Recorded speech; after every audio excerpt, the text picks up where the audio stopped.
Selamat malam, Ibu Gembala. Selamat malam, saudara-saudara terkasih di dalam nama Tuhan Yesus Kristus. Kita akan mulai jam Bible Study kita. Sebentar sebelum kita mulai, kita minta dengan hormat Ibu Gembala untuk berdoa bagi kita semua. Silakan. Kami bersyukur dan berterima kasih Tuhan atas segala berkat kasih-Mu. Terima kasih untuk penyertaan-Mu sepanjang hari ini di dalam kami melakukan segala aktivitas kami, pelayanan kami, pekerjaan kami. Sebentar kami mau duduk diam bersama ya Tuhan, teman-teman kami yang lain untuk masuk di dalam pendalaman Alkitab. Tapi hamba-Mu Susan yang akan membawa firman Tuhan. Terima kasih ya Tuhan, urapi kami semua, tinggal pendengaran kami, agar kami boleh menerima firman Tuhan, merenungkan dan melakukan. Terima kasih Bapa, dalam nama Tuhan Yesus kami berdoa, haleluya, amin. Amin. Hari ini tema dari Bible Study kita adalah kuasa doa dalam pemberitaan Injil. Mari kita sama-sama membaca Kisah Para Rasul 12 ayat 1 sampai 19. Kisah Para Rasul 12 ayat 1 sampai 19. Mari kita berganti-gantian untuk membacakannya. Masing-masing kita baca 5 ayat, 5 ayat. Saya dulu yang baca. Yakobus mati, Petrus dilepaskan dari penjara. Kira-kira pada waktu itu Raja Herodes mulai bertindak dengan keras terhadap beberapa orang dari jemaat. Ia menyuruh membunuh Yakobus, saudara Yohanes dengan pedang. Ketika ia melihat bahwa hal itu menyenangkan hati orang Yahudi, ia melanjutkan perbuatannya itu dan menyuruh menahan Petrus. Waktu itu hari raya roti tidak beragi. Setelah Petrus ditangkap, Herodes menyuruh memenjarakannya di bawah penjagaan 4 regu. Masing-masing terdiri dari 4 prajurit. Maksudnya ialah supaya sehabis Paskah ia menghadapkannya ke depan orang banyak. Demikianlah Petrus ditahan di dalam penjara, tetapi jemaat dengan tekun mendoakannya kepada Allah. Pada malam sebelum Herodes hendak menghadapkannya kepada orang banyak, Petrus tidur di antara 2 orang prajurit, terbelenggu dengan 2 rantai. Selain itu, prajurit-prajurit pengawal sedang berkawal di muka pintu. Tiba-tiba berdirilah seorang malaikat Tuhan dekat Petrus dan cahaya bersinar dalam ruang itu. Malaikat itu menepuk Petrus untuk membangunkannya, katanya, "Bangunlah segera." Maka gugurlah rantai itu dari tangan Petrus. Lalu kata malaikat itu kepadanya, "Ikatlah pinggangmu dan kenakanlah sepatumu." Ia pun berbuat demikian. Lalu malaikat itu berkata kepadanya, "Kenakanlah jubahmu dan ikutlah aku." Lalu ia mengikuti malaikat itu keluar dan ia tidak tahu bahwa apa yang dilakukan malaikat itu sungguh-sungguh terjadi. Sangkanya ia melihat suatu penglihatan. Setelah mereka melalui tempat kawal pertama dan tempat kawal kedua, sampailah mereka ke pintu gerbang besi yang menuju ke kota. Pintu itu terbuka dengan sendirinya bagi mereka. Sesudah tiba di luar, mereka berjalan sampai ke ujung jalan dan tiba-tiba malaikat itu meninggalkan dia. Dan setelah sadar akan dirinya, Petrus berkata, "Sekarang tahulah aku benar-benar bahwa Tuhan telah menyuruh malaikatnya dan menyelamatkan aku dari tangan Herodes dan dari segala sesuatu yang diharapkan orang Yahudi."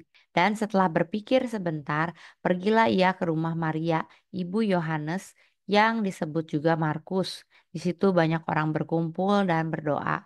Dan ketika ia mengetuk pintu gerbang, datanglah seorang hamba perempuan bernama Rode untuk mengetahui siapa yang mengetuk itu. Ia terus mengenal suara Petrus, tetapi karena girangnya, ia tidak membuka pintu gerbang itu dan segera masuk dalam untuk memberitahukan bahwa Petrus ada di depan pintu gerbang. Kata mereka kepada perempuan itu, "Engkau mengigau." Kan tetapi ia tetap mengatakan bahwa benar-benar demikian. Kata mereka, "Itu malaikatnya." Tetapi Petrus terus-menerus mengetuk dan ketika mereka membuka pintu dan melihat dia, mereka tercengang-cengang. Tetapi Petrus memberi isyarat dengan tangannya supaya mereka diam. Lalu ia menceritakan bagaimana Tuhan menuntunnya keluar dari penjara. Katanya, "Beritahukanlah hal ini kepada Yakobus dan saudara-saudara kita." Lalu ia keluar dan pergi ke tempat lain. Pada keesokan harinya, gemparlah prajurit-prajurit itu. Mereka bertanya-tanya, apakah yang telah terjadi dengan Petrus. Herodes menyuruh mencari Petrus, tetapi ia tidak ditemukan. Lalu Herodes menyuruh memeriksa pengawal-pengawal itu dan membunuh mereka. Kemudian ia berangkat dari Yudea ke Kaisarea dan tinggal di situ. Amin. Demikian pembacaan firman Tuhan. Berbahagia kita yang membaca, merenungkan, dan melakukannya. Baik, dari perikop ini kita bisa melihat bagaimana Tuhan melepaskan Petrus. Biasa ayat ini kita bacakan ketika kita mau berbicara tentang kuasa doa yang penuh mujizat. Bagaimana dengan berdoa, maka Tuhan akan mengadakan mujizat dalam kehidupan kita. Tetapi malam hari ini kita melihat dari perspektif yang berbeda bagaimana kuasa doa dalam pemberitaan Injil. Jadi bukan hanya mujizat yang spektakuler yang kita bicarakan, tetapi juga pada pemberitaan Injil itu juga perlu kuasa doa. Kalau kita masuk ke dalam latar belakang, Kisah Para Rasul 12 ayat 1 sampai 19 ini adalah narasi yang kuat tentang bagaimana Tuhan bekerja secara ajaib dalam situasi yang sulit untuk memajukan pemberitaan Injil. Kita tahu bahwa pada zaman gereja mula-mula atau pada zaman para rasul, ketika Tuhan Yesus diangkat ke surga, kemudian Roh Kudus turun atas mereka, dan mereka begitu berani untuk bersaksi, untuk memberitakan Injil kemanapun mereka pergi, maka tantangan pun datang. Banyak persekusi atau aniaya atau ancaman yang diterima oleh para rasul. Jadi pada saat pemberitaan Injil awal-awal, itu amat sangat sulit ya, di mana kalau kita baca Kisah Para Rasul 2 itu menceritakan bahwa setiap hari Tuhan menambahkan jumlah dari orang percaya. Jadi kita lihat begitu banyak orang yang dimenangkan untuk Tuhan, begitu banyak orang yang berbalik kepada Tuhan, dari yang tadinya agama Yahudi, dari yang tadinya orang Yunani yang mengikuti dewa-dewa, kemudian mereka bertobat menjadi pengikut Kristus, menjadi Kristen. Walaupun saat itu belum ada istilah Kristen ya, karena istilah Kristen itu baru muncul pada saat jemaat di Antioquia. Tetapi kita lihat di sini pemberitaan Injil tidak berjalan begitu mulus ya, tetapi banyak kesulitan-kesulitan yang dihadapi oleh para rasul dalam memberitakan Injil. Di pasal ini menceritakan bagaimana penganiayaan yang dilakukan oleh Herodes Agripa I terhadap para pemimpin gereja di Yerusalem. Jadi Raja Herodes begitu tidak suka dengan Tuhan Yesus, dan dari waktu Tuhan Yesus lahir, Raja Herodes sudah mulai terancam karena berita yang dibawa oleh orang Majus bahwa raja telah lahir. Dan ketika Yesus disalib, sebelumnya dia juga menghadap Herodes, dan dari sikap Yesus juga tahu bahwa Herodes tidak suka sama Tuhan Yesus karena Tuhan Yesus tidak mau tunduk atau menyembah dia. Kemudian setelah Tuhan Yesus naik ke surga dan ternyata para murid-muridnya semakin hari semakin giat untuk memberitakan Injil. Hal ini tidak disukai oleh Herodes Agripa I. Karena itu dia berusaha menganiaya pengikut Tuhan. Dan hal ini pun didukung oleh orang Yahudi dan para ahli-ahli Taurat serta orang-orang Farisi. Kita bisa lihat di ayat-ayat yang pertama bahwa untuk menyenangkan orang-orang Yahudi, maka Herodes melihat, wah dia mau menyiksa. Dia mencoba membunuh Yakobus. Setelah Yakobus saudara Yohanes dibunuh dengan pedang, Herodes melihat bahwa tindakan ini sangat menyenangkan orang Yahudi. Sehingga dia melanjutkan aksinya dengan menangkap Petrus. Dia merasa ketika rasul-rasul ini mulai ditangkap dan dibunuh, wah orang-orang mulai mendukung sama Raja Herodes. Raja Herodes mencari dukungan dari masyarakat. Kita lihat bahwa yang dia lakukan untuk mendapatkan dukungan adalah perbuatan yang kejam, bukan perbuatan yang manusiawi. Hanya demi menyenangkan orang banyak, dia membunuh seseorang gitu ya. Tetapi dalam situasi yang tampaknya tidak ada harapan ini, Tuhan mau menunjukkan kuasanya melalui doa dan pembebasan yang ajaib. Yang akhirnya membuat Injil bukannya terhenti, tetapi semakin hari semakin maju. Kita lihat di ayat 1 dan ayat 5 ya, kita melihat penganiayaan sebagai konteks pemberitaan Injil. Herodes berusaha menghentikan penyebaran Injil dengan menangkap dan membunuh para pemimpinnya. Ketika Yakobus sudah dibunuh, Petrus dijebloskan ke dalam penjara dengan penjagaan yang sangat ketat. Yang tadinya tujuannya adalah untuk mengadili dan kemudian akan mengeksekusinya setelah Paskah. Namun kita lihat apa yang dilakukan oleh gereja terhadap ancaman ini. Kalau kita baca di ayat yang kelima, demikianlah Petrus ditahan tetapi jemaat dengan tekun mendoakannya kepada Allah. Kita bisa melihat bahwa waktu itu jemaat tahu tujuannya dari Herodes. Tetapi jemaat nggak putus asa. Jemaat tidak tahu harus berbuat apa. Waduh, saya nggak tahu nih kudu ngapain ya. Akhirnya yang mereka lakukan adalah berdoa. Dan di sini dikatakan mereka dengan tekun tekun mendoakannya. Kalau kita bicara soal tekun, tekun itu nggak cuma berdoa sekali-sekali ya. Yang namanya tekun itu sesuatu yang dilakukan terus-menerus. Nggak ada jeda, nggak ada henti. Terus-menerus dilakukan. Itulah tekun. Petrus itu kan ditangkap, kemudian dimasukkan ke penjara, dan Herodes nggak langsung membunuhnya, tetapi dia tunggu sampai Paskah lewat. Berarti ada beberapa hari ketika Petrus dalam penjara. Waktu-waktu itulah yang dipakai oleh jemaat untuk berdoa, meminta kepada Tuhan. Waktu itu juga saya percaya bahwa jemaat meminta kepada Tuhan untuk bisa membebaskan Petrus. Mereka mungkin tidak tahu bagaimana caranya, tetapi mereka terus berdoa dengan tekun, mujizat terjadi sehingga ada keselamatan buat Petrus. Kalau kita lihat aplikasinya apa buat kehidupan kita. Penganiayaan dan tekanan seringkali menjadi bagian dalam konteks pemberitaan Injil. Ketika kita memberitakan Injil, apapun metodenya, entah itu lewat KKR, entah itu lewat tumpang tangan, berkunjung ke orang sakit, mengunjungi rumah sakit, atau mengunjungi panti, kita mendoakan mereka. Kadang-kadang sering ada penganiayaan atau tekanan. Kita tahu juga udah bukan rahasia ya, tapi ini adalah rahasia umum di antara orang Kristen bahwa seringkali kita mengalami tekanan dan penganiayaan karena identitas kita sebagai orang Kristen. Apalagi kita memberitakan Injil. Dalam situasi-situasi ini, seperti yang dialami oleh jemaat mula-mula, doa adalah senjata utama. Kadang-kadang kita suka menyepelekan yang namanya doa. Tetapi jangan pernah lupa bahwa doa adalah senjata utama kita. Ini menunjukkan bahwa sekalipun ada upaya untuk menghentikan Injil, Tuhan bekerja melalui situasi tersebut untuk menunjukkan kuasanya. Dan Tuhan melindungi para hambanya. Jadi sebagai hamba Tuhan, kita nggak perlu khawatir. Ketika kita melakukan apa yang menjadi amanat agung, mungkin ada tantangan, ada penganiayaan. Tapi jangan takut bahwa Tuhan menyertai kita. Jangan pernah lupa bahwa di Matius 28 ayat 20 B ya, dan ketahuilah aku menyertai kamu senantiasa sampai akhir zaman. Kata-kata aku menyertai kamu senantiasa ini perlu kita garis bawahi. Artinya terus-menerus selalu ada bersama dengan kita. Jadi ketika Tuhan mengatakan kepada kita bahwa pergilah, jadikan semua bangsa muridku dan baptislah mereka dalam nama Bapa, Anak, dan Roh Kudus, dan ajarlah mereka melakukan segala sesuatu yang kuperintahkan kepadamu, kita tidak melakukannya sendiri. Kita melakukannya bersama Tuhan. Jangan pernah lupa ketika kita melakukan pemberitaan Injil, Tuhan Yesus itu ada di sebelah kita.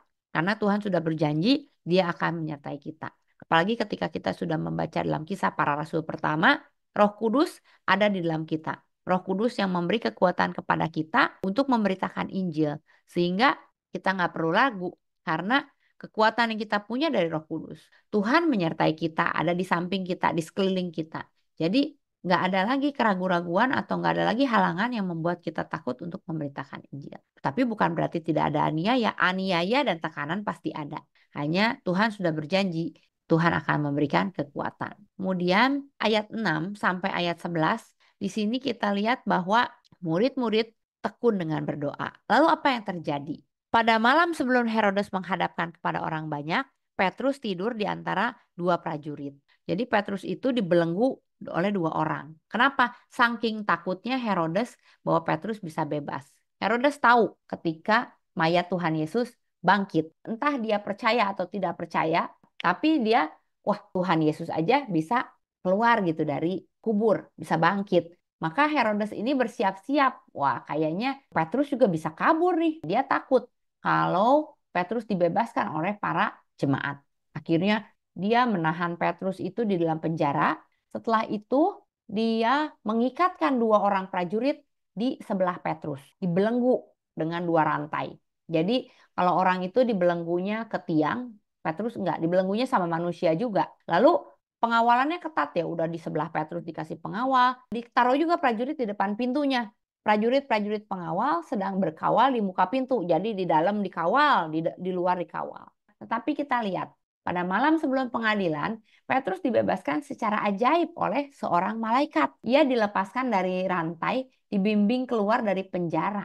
Dan akhirnya kalau kita baca di ayat-ayat selanjutnya, Petrus bisa keluar dari penjara karena pintu gerbang penjaranya itu juga terbuka sendiri.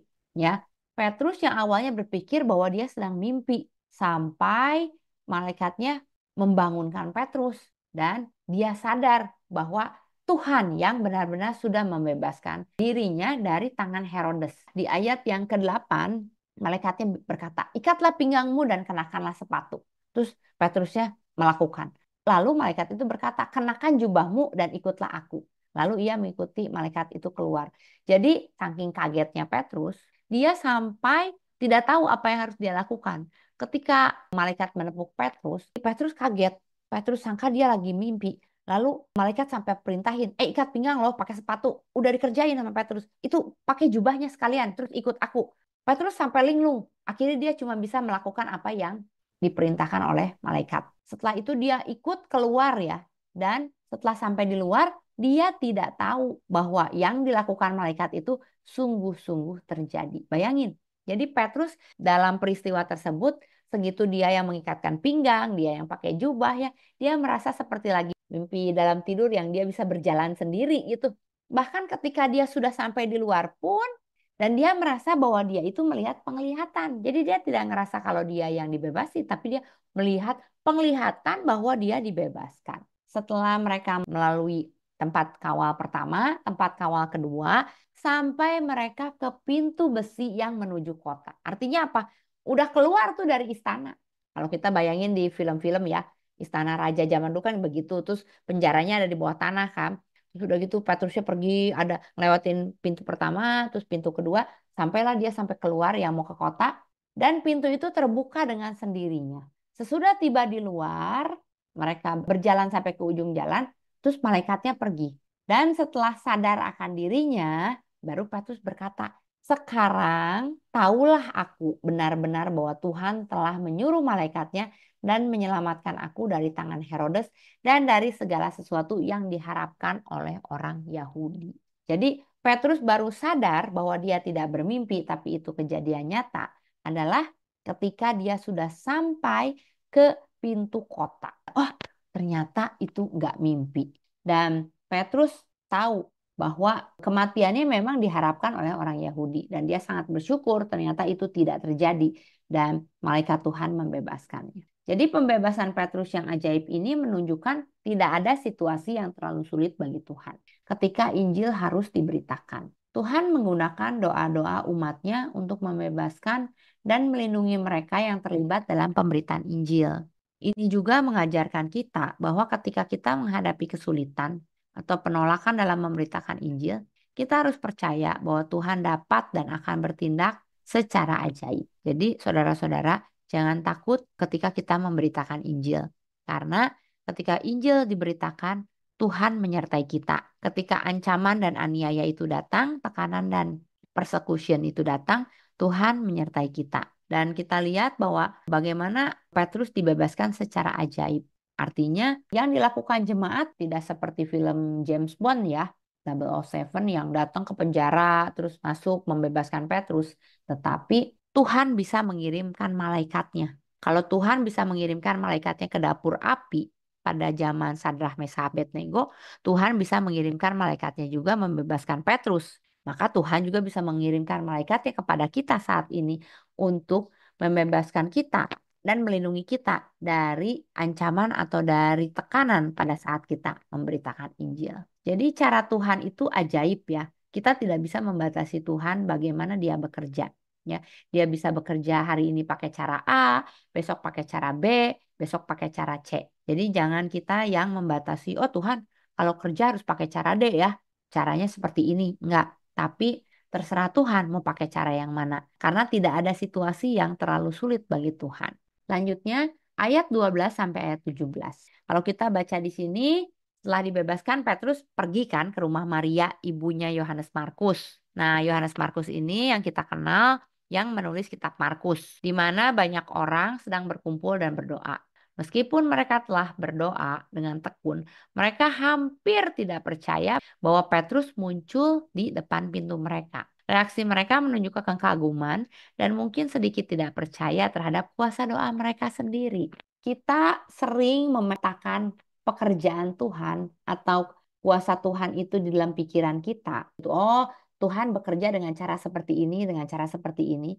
Sehingga ketika Tuhan bekerja dengan cara yang lain atau yang tidak ada di pikiran kita suka kaget dan nggak percaya gitu. Padahal Tuhan mengatakan, Alkitab juga mengatakan ya, apa yang tidak pernah kamu pikirkan, bahkan yang tidak pernah kita doakan ya, itu Tuhan bisa kerjakan dalam kehidupan kita. Apalagi yang kita doakan ya, caranya seperti apa, biarkanlah Tuhan yang bertindak. Kita bisa lihat ayat 12 sampai ayat 17 di sini ketika Petrus sampai ke depan pintu rumahnya Ibu Yohanes Markus ini, dia ngetok-ngetok. Dan di situ tuh masih banyak orang berkumpul dan berdoa. Ketika dia ngetok-ngetok, dibukain pintu tuh. Mau dibukain pintu sama si Rode, pembantunya. Begitu, siapa? Aku, Petrus. Si Rode, hah, beneran Petrus loh. Nah, tapi bukannya langsung dibukain pintu, dia setengah nggak percaya, bener gak ini Petrus ya? Lalu dia masuk dulu ke dalam. Itu Petrus ada di depan loh. Orang-orang juga, padahal nih orang-orang lagi mendoakan Petrus ya supaya dibebaskan. Tetapi mereka sendiri nggak percaya ketika doanya dijawab gitu.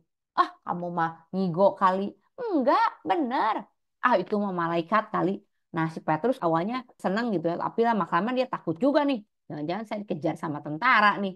Ayo dong, bukain pintu, bukain pintu. Ya udah terus, makanya Petrus terus-menerus mengetuk.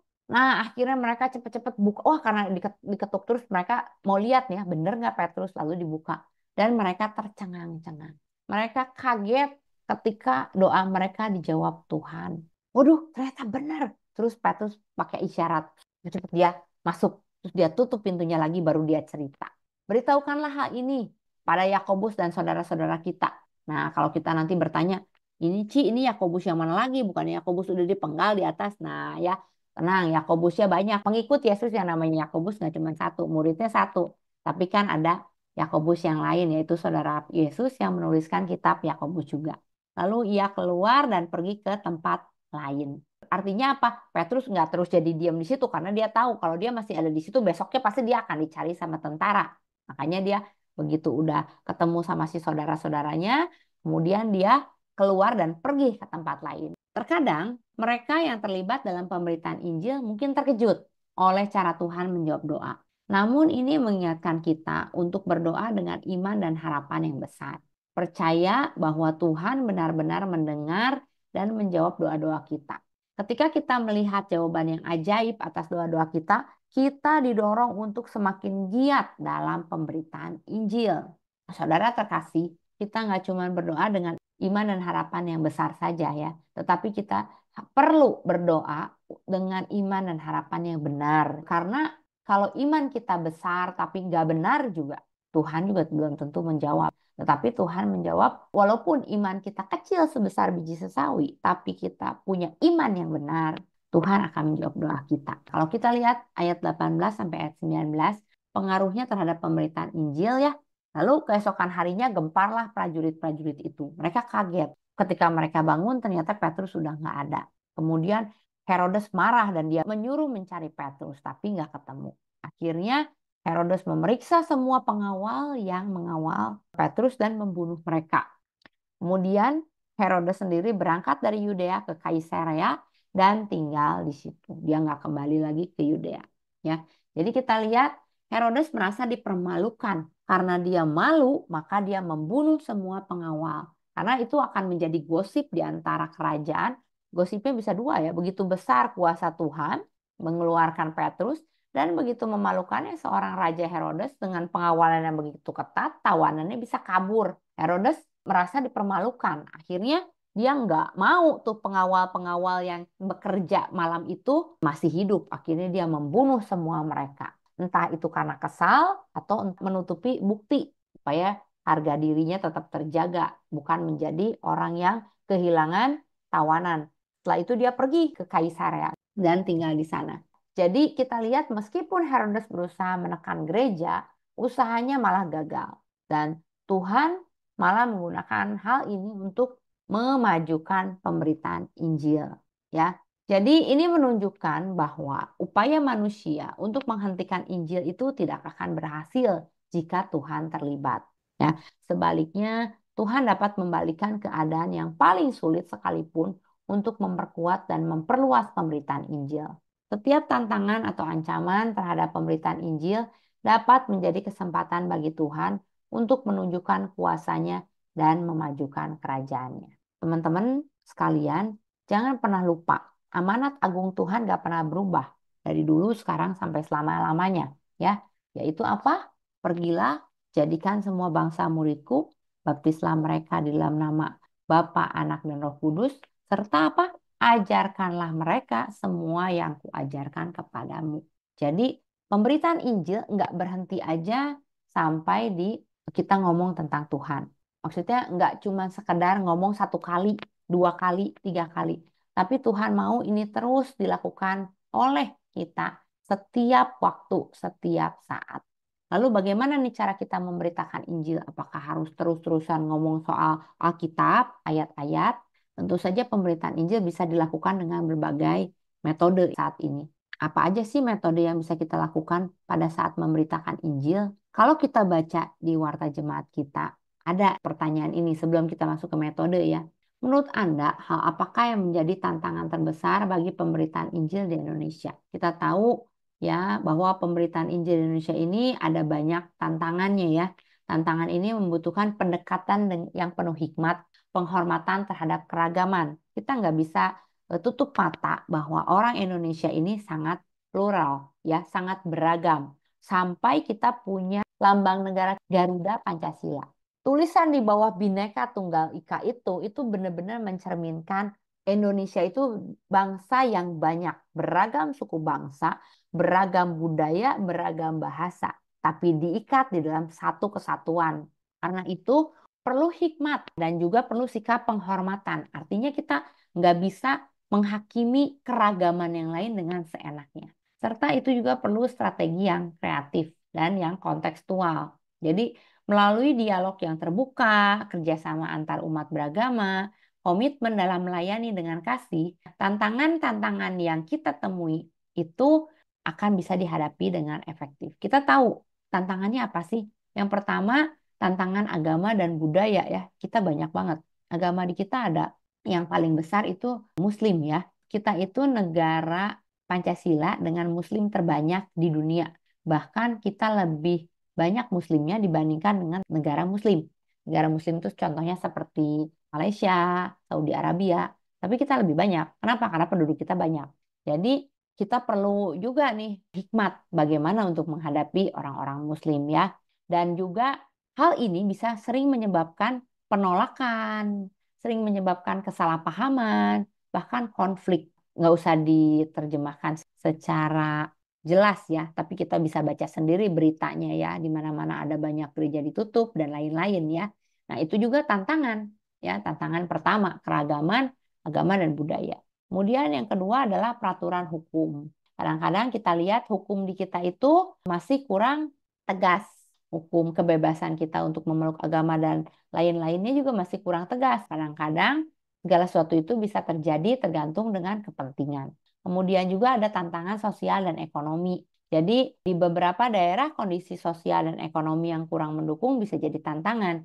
Keterbatasan akses pendidikan, informasi, sumber daya yang membuat bagaimana pemberitaan Injil juga sulit untuk sampai ke tempat-tempat seperti itu. Tapi untung ya saat ini sudah ada yang namanya handphone atau gadget atau yang namanya sosial media. Medsos ini juga banyak membantu untuk menjangkau tempat-tempat yang tidak terjangkau, tapi yang masih punya sinyal. Sedangkan di Indonesia itu ada banyak pulau-pulau yang masih belum terjangkau oleh sinyal. Masih ada daerah-daerah yang belum terjangkau oleh sinyal. Tetapi jangan salah Bapak Ibu ya, sebentar lagi seluruh Indonesia bisa terjangkau dengan sinyal. Ada satu aplikasi ini sempat ditawarkan kepada perusahaan tempat saya jadi konsultan di Samarinda ini, namanya Starlink. Mungkin udah pernah dengar ya Bapak Ibu. Jadi Starlink ini nanti nggak pakai tiang provider lagi tuh. Dia tembak langsung ke satelit. Jadi ketika sudah gitu, dimanapun nggak ada satupun lokasi yang tidak kena radar, tidak kena sinyal. Jadi semua itu real time, semua kena sinyal. Artinya apa? Artinya pemberitaan Injil di Indonesia akan semakin gencar juga ya. Hanya masalahnya nanti adalah di gadget yang kita punyai. Bisa nangkap nggak si sinyalnya? Mah ada, tapi gadgetnya nggak bisa juga susah ya.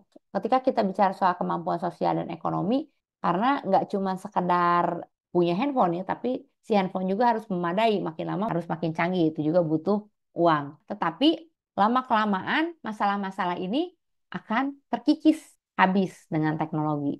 Tapi akan timbul juga masalah baru. Masalah berikutnya setelah dari tantangan sosial dan ekonomi ada tekanan sosial. Ya, kadang-kadang yang tadi sama seperti Petrus ditekan oleh Herodes, kita juga kadang-kadang ada tekanan sosial dari luar ya. Kemudian juga ada kompleksitas politik dan keamanan. Terus juga ada ajaran-ajaran yang lain. Lalu, apakah Anda memiliki ide kreatif untuk mengembangkan metode pemberitaan Injil supaya lebih efektif? Kalau di sini, seperti yang tadi, teknologi sangat membantu kita untuk memberitakan Injil. Dulu saya pernah berpikir bahwa, kayaknya mah kiamat masih lama ya. Kan katanya, pergi jadikan semua bangsa muridku. Kiamat itu baru datang ketika semua orang sudah mendengar tentang kabar baik. Lalu sekarang harusnya semua orang bisa mendengar kabar baik selama kita mau mengkliknya di dalam handphone kita. Kan sekarang yang pakai itu baru Telkom ya. Kalau nanti Starlink itu udah jalan dan semua pakai nih, maka nggak ada lagi yang nggak kejangkau sama Injil.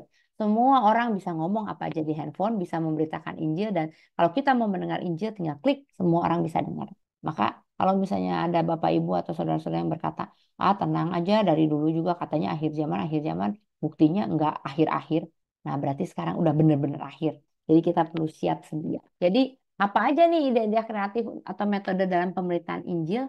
Kita bisa menggunakan pendekatan-pendekatan, baik itu pendekatan kontekstual, ya, pendekatan dalam multimedia. Ketika kita mau memberitakan Injil juga kita bisa pakai ide-ide yang kreatif supaya orang tertarik untuk membuka dan untuk mengenal lebih lanjut lagi. Either itu kita bisa pakai cerita, bisa pakai kesaksian, nggak cuma khotbah aja, tetapi kita bisa pakai kesaksian. Kadang-kadang pakai kesaksian hidup juga jauh lebih efektif. Atau pakai pujian, pakai lagu. Kalau Bapak Ibu atau saudara-saudara lihat di YouTube kita, kan kita punya channel YouTube tuh. Sekarang tiba-tiba subscriber kita udah naik drastis tuh ya. Sejak kita nge-launching lagu-lagu pujian, padahal itu lagu-lagu pujian dari ibadah kita setiap minggu ya. Nah, sejak kita launching itu saya lihat udah sampai volume 4. Sekarang begitu di launching sebentar udah langsung banyak tuh yang follow, yang ikut, dan subscriber kita juga naiknya cepet loh. Bayangin 2 atau 3 tahun gitu subscriber kita naiknya tuh cuma sedikit banget, 300 gitu ya, cuma sampai 300 gitu. Tapi begitu ada itu langsung bebet sampai sekarang nggak tahu ya udah berapa ya. Cuman udah banyak. Itu juga bisa menjadi salah satu media untuk pemberitaan Injil melalui pujian. Ketika kita memberikan pujian dan orang mendengarkan, oh pujiannya enak ya. Orang udah jadi tertarik mengenal Yesus, mengenal Kerajaan Allah. Karena kadang-kadang ketika saya lihat YouTube juga ya, mendengar puji-pujian, saya dengar komen-komennya, baca komen-komennya, ternyata nggak cuma semua dari orang Kristen ya, banyak juga orang yang non-Kristen yang ikut mendengarkan dan merasakan sukacita dan damai sejahtera melalui pujian-pujian tersebut. Itu juga bisa menjadi salah satu ide untuk memberitakan Injil. Jadi setelah orang mendengar tentang Yesus, dia merasakan sesuatu dan dia tertarik untuk lebih mendalami lagi. Bagaimana kita memberitakan Injil? Kan tadi lewat musik, lewat cerita, bisa juga lewat komik. Kita membuat buku. Sekarang kalau orang bisa bikin manga dan bisa bikin komik-komik, kenapa kita juga nggak bikin seperti itu? Orang Kristen itu harusnya kreatif juga ya, bisa bikin cerita, bergambar. Nah, saya percaya komik-komik Kristen juga udah banyak ya. Kalau kita lihat idenya Superbook itu bagus ya. Dia memakai cerita komik untuk memberitakan Injil kepada anak-anak sehingga anak-anak bisa lebih cepat nangkep. Kemudian, apa saja berkat yang dapat Anda terima apabila mau memberitakan Injil kepada orang lain? Ya, ini sebenarnya pertanyaan buat kita semua. Tetapi kalau ditanyain kepada saya, apa saja sih yang bisa kita terima ketika kita memberitakan Injil? Yang pertama pasti kita jadi lebih dekat sama Tuhan ya. Karena ketika kita memberitakan Injil, otomatis kan kita juga baca. Ketika kita baca, kita semakin tahu. Tapi jangan cuma berhenti sampai di situ ya. Kita juga melakukan. Karena sebelum kita memberitahukan kepada orang untuk melakukan itu, sebelum kita mengajarkan kepada orang apa yang Tuhan ajarkan, maka kita juga harus belajar untuk mengerjakan. Ketika kita mengerjakan, kita udah punya pengalaman pribadi. Ketika kita punya pengalaman, kita akan lebih mudah mengajarnya. Ketika kita belajar terus-menerus, otomatis lama-kelamaan kita juga dekat sama Tuhan. Ketika kita juga memberitakan Injil kepada orang lain, bukan cuma membangun iman orang lain ya, tetapi membangun iman kita juga. Karena seperti Petrus, ketika dia memberitakan Injil dan dia dihakimi dan dia dianiaya di penjara, ternyata berkat doa dia bisa melihat mujizat, jangan khawatir, saudara-saudara. Ketika kita memberitakan Injil, Yesus menyertai kita, maka kita akan melihat mujizat-mujizat yang terjadi. Ketika kita melihat banyak mujizat menyertai kita dan terjadi, maka dengan sendirinya iman kita akan juga terbangun. Pertumbuhan spiritual kita juga lama-kelamaan akan semakin besar. Saya percaya. Karena kita melihat bukti nyata, yaitu siapa diri kita sendiri. Karena kita memberitakan Injil. Dan yang pasti, buat saya, ketika kita memberitakan Injil, hal yang paling kita tahu bahwa kita sedang berpartisipasi atau sedang ikut serta atau kita mempunyai posisi yang sama dengan para rasul. Para rasul itu kan tugasnya memberitakan Injil. Lalu sekarang kita mengerjakan hal yang sama. Jadi ketika nanti kita di sorga ketemu Petrus gitu ya, ketemu Yohanes, hai, kamu ngapain aja di bumi? Loh, kita sama loh. Kita satu pekerjaan. Apa pekerjaannya? Memberitakan Injil. Jadi nanti kita menjadi orang yang mengambil bagian dalam misinya Tuhan. Memberitakan Injil dan memperlebar kerajaan surga di bumi ini. Baik, teman-teman, Bapak Ibu sekalian ya. Yuk coba kita jawab pertanyaan satu persatu. Satu, bagaimana cara Anda menghidupi dan mensyukuri Injil yang telah Anda terima di dalam hidup Anda sekarang ini? Silakan Maira. Kalau Gimana? dari saya mungkin dengan cara mengenal Injil itu lebih dalam lagi. Maksudnya punya hasrat untuk lebih mengenal lagi gitu, memahami Injil. Terus cara menghidupinya ya dalam tindakan sehari-hari harus mencerminkan Injil itu, melakukan Injil itu dalam kehidupan. Seperti doa, pujian, dan membagikan Injil kepada orang-orang yang belum kenal Tuhan. Melayani sesama gitulah, Bu. Ya, selama ini bagaimana cara Maira untuk membagikan Injil kepada sesama? Simpelnya kayak doain teman-teman. Terus kalau ada yang nanya tentang firman Tuhan, sebisanya Mai jawab, Mai kasih tahu gitu. Oh, itu tuh udah dilakukan. Nggak sering sih, tapi dilakukan. Oh, oke, bagus, bagus. Sekarang pertanyaan yang kedua, adakah pergumulan mengenai pekabaran Injil yang masih mengganjal dan ingin Anda sampaikan kepada Tuhan? Gimana? Ko Yupi? Oh, pergumulannya ada. Yang pertama adalah susah memulai percakapan ya. Itu satu pergumulan karena kan untuk memberitakan Injil kan harus diawali dari satu percakapan. Nah, ini sulit untuk dimulai percakapan. Untuk mencari topik-topik tema kan nggak mungkin langsung nginjilin masuk mobil misalnya naik Grab atau apa kan nggak mungkin tiba-tiba kita beritain Injil Kristus kan.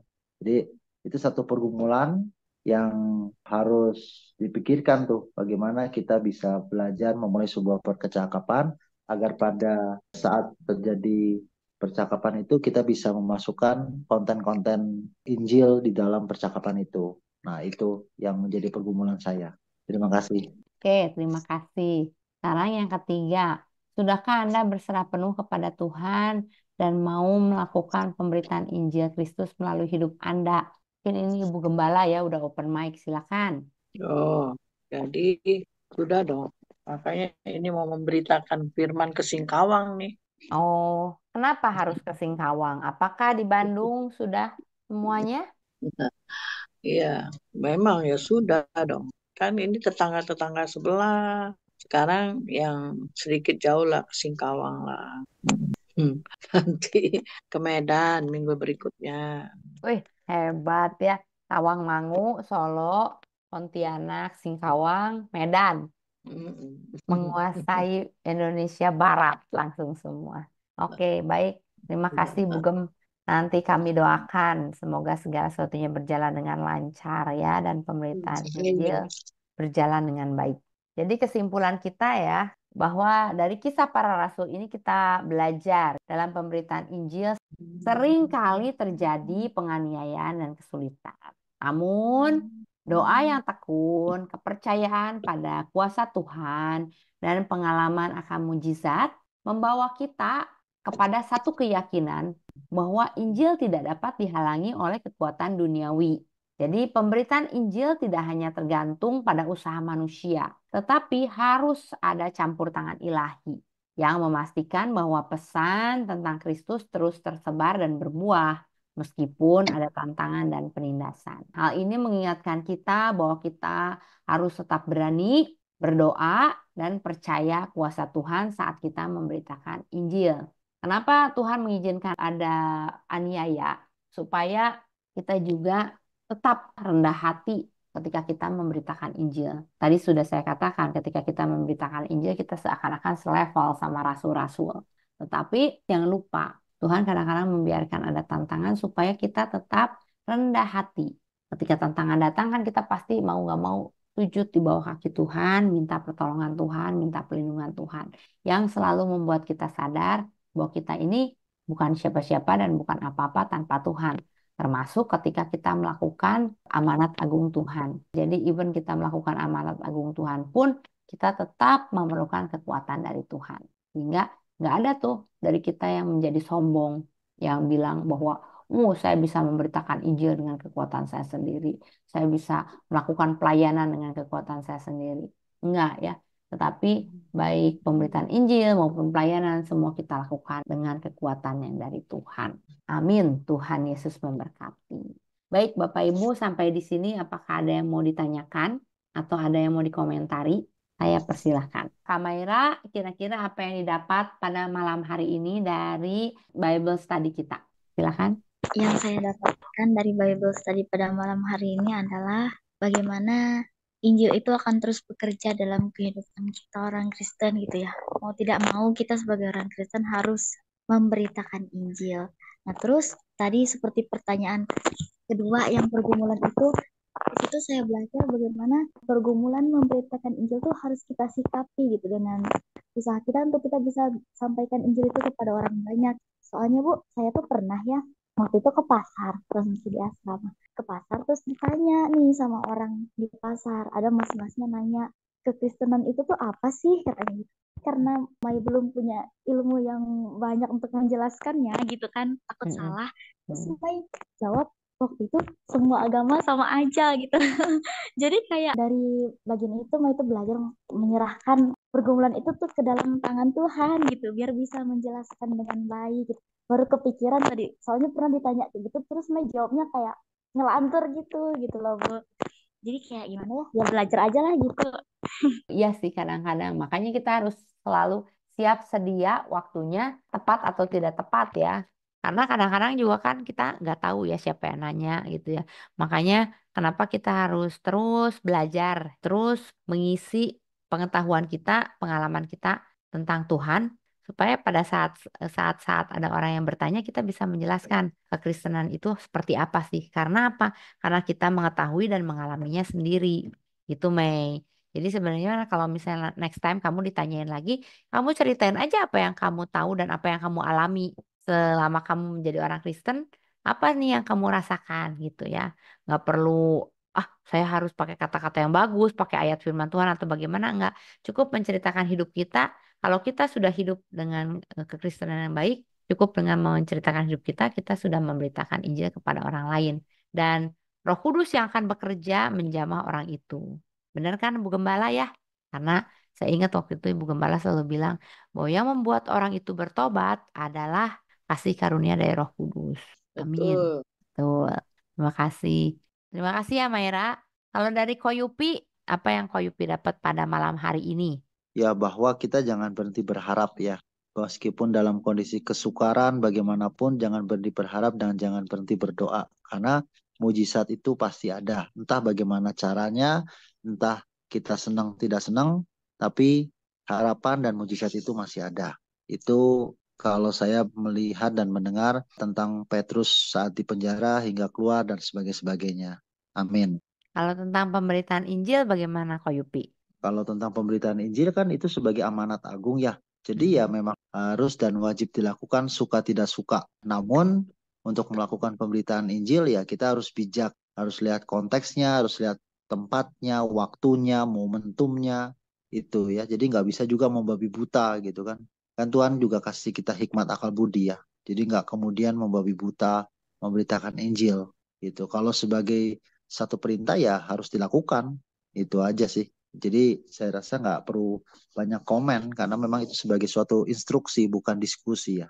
Oke, baik. Itu. Terima kasih. Kemudian dari Kak Oce, silakan Kak Oce. Apa yang Kak Oce dapat dari Bible Study pada malam hari ini? Selamat malam. Selamat malam. Malam. Eh, malam, Tante Nancy. Ya, Injil memang bersifat konfrontatif ya. Jadi memang pemberitaannya tuh selalu akan disertai dengan tantangan, penolakan, juga mungkin kalau lebih ekstrim mungkin ada resiko-resiko yang akan diterima, begitu yang lebih jauh seperti Petrus dan rasul-rasul yang lainnya. Tapi seperti Koyupi tadi bilang menarik ya, itu instruksi bukan diskusi begitu kan. Jadi ya sesuatu yang memang menjadi panggilan kita yang harus dilakukan dan cara-caranya juga mungkin sudah sering kita bahas. Tapi saya berpikir mungkin kalau apa yang saya dapat di PA malam hari ini ya cukup banyak ya. Mungkin yang harus dilakukan yang belum banyak. Kalau dapat sih udah banyak. Tapi yang lakukan yang mungkin harus ditambah biar lebih banyak. Itu saja, Ci. Tuhan berkati. Tuhan berkati. Jadi pengetahuannya mau udah banyak ya Kak Oce, cuman tinggal pengalamannya aja yang belum ya. Iya, itu dia. Sama Eh, kalau gitu. yang semakin disering. Oke, terima kasih Kak Oce. Baik, kemudian Om Yosua, bagaimana Om Yosua? Kalau puji Tuhan ya, kalau dari saya puasa doa, ternyata puasa doa itu sejatinya kita setia. Kenapa saya bilang gitu? Karena doa itu kan nggak selalu dijawab.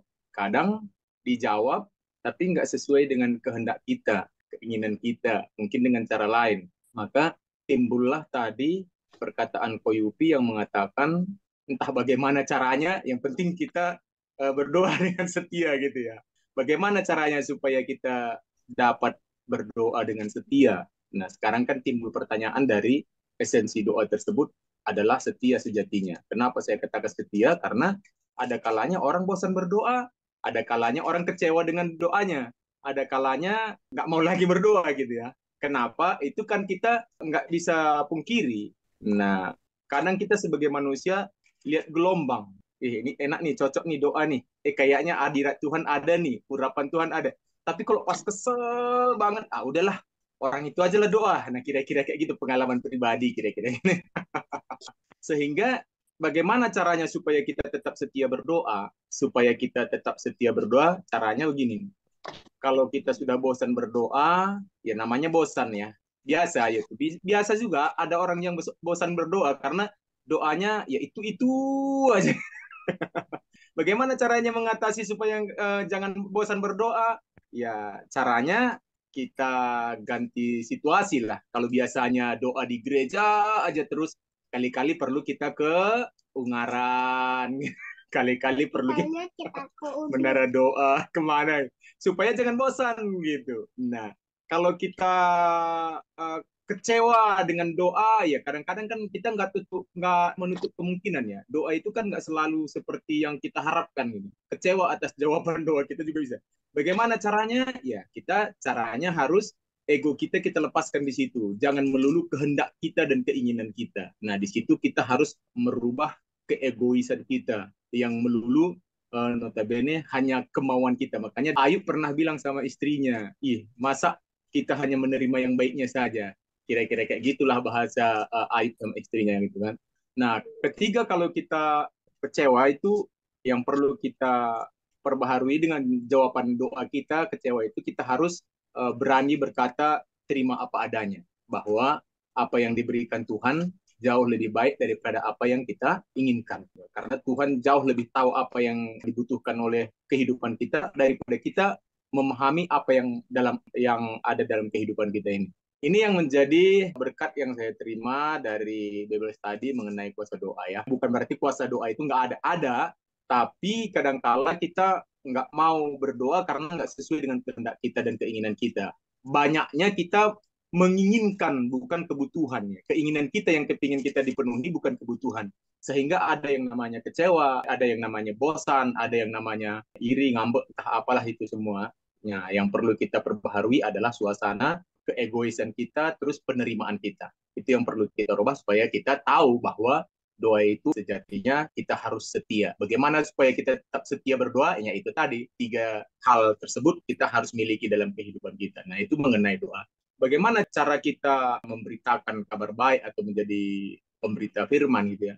Mungkin kalau orang yang sudah memiliki pendidikan atau katakanlah keluaran dari STT mana, keluaran dari sekolah mana aja, mungkin cara-cara mereka ada banyaklah triknya ya. Kalau hamba-hamba Tuhan cara menyampaikan kebenaran firman Allah mungkin lewat daripada media sosial, lewat daripada penulisan buku, ada banyak hal ya. Tapi bagi orang-orang yang sudah diizinkan oleh Tuhan dan ditetapkan oleh Tuhan, jadilah menjadi suratan terbuka, lewat perkataan, perbuatan, sikap kita, tangga kita, dimanapun kita berada, kita boleh menjadi berkat. Itu saja, Cik. Tuhan berkati. Amin. Amin. Tuhan Yesus memberkati. Baik, ditutup oleh Ibu Gembala. Silakan apa yang didapat di PA ini dan apa yang mau disampaikan sekalian doa penutup. Silakan. Firman Tuhan bilang, tetaplah berdoa. Jadi mau suka nggak suka, kita harus suka berdoa ya. Karena doa itu bicara sama Tuhan. Kalau orang senang ngobrol sama seseorang, berarti kan dia senang. Jadi kalau kita senang sama Tuhan, pasti kita senang berdoa. Amin. Jadi bagi Tuhan tidak ada perkara yang mustahil. Kalau kita lihat, Petrus di penjara berlapis-lapis. Ya, istilahnya nggak mungkin lah secara logika nggak mungkin dia bisa lepas. Tapi bagi orang yang suka berdoa tidak ada perkara yang mustahil. Yang tidak mungkin bisa menjadi mungkin. Sekalipun tidak ada jalan, Tuhan bisa buka jalan lewat apanya. Rantainya bisa lepas. Walaupun penjaranya mungkin di bawah tanah, tapi dia bisa keluar. Ya intinya gitulah.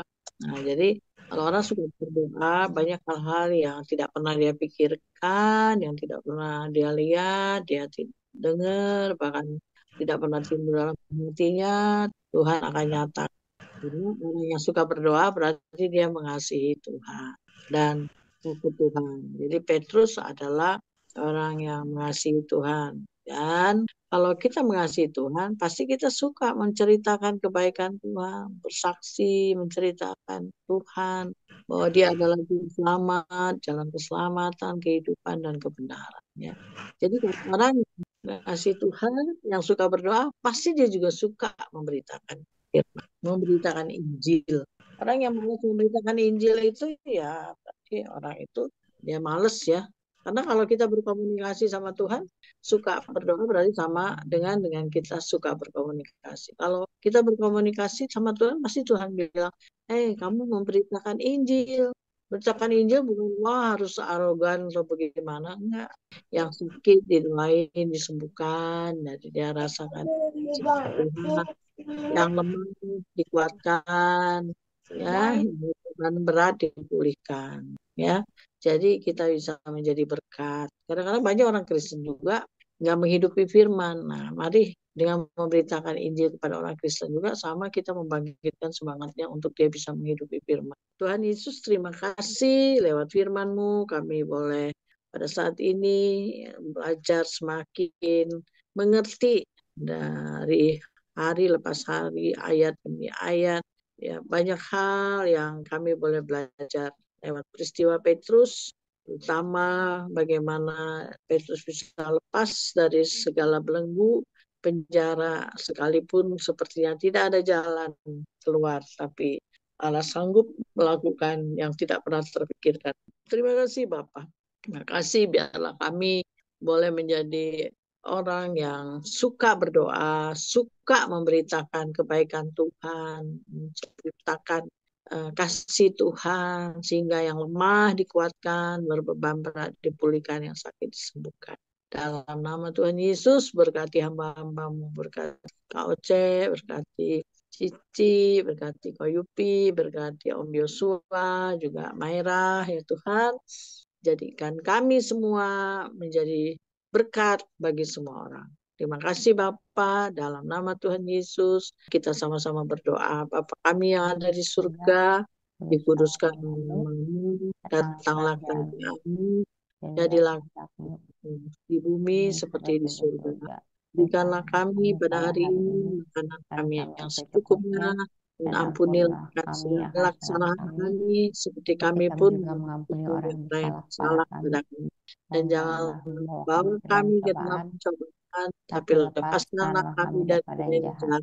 Karena Karena Engkaulah yang Engkau punya lah kerajaan, kerajaan dan kuasa, kuasa dan dan kemuliaan kemuliaan sampai sampai selama-lamanya. selama-lamanya. Dalam nama Tuhan Yesus, kami tutup jam doa kami. Bapa, terima kasih. Haleluya. Amin. Terima Amin. kasih. Tuhan Yesus memberkati semuanya. God bless. Jangan lupa pencet like dan subscribe video ini ya. Dan juga jangan lupa di komen. Oke? Bye-bye.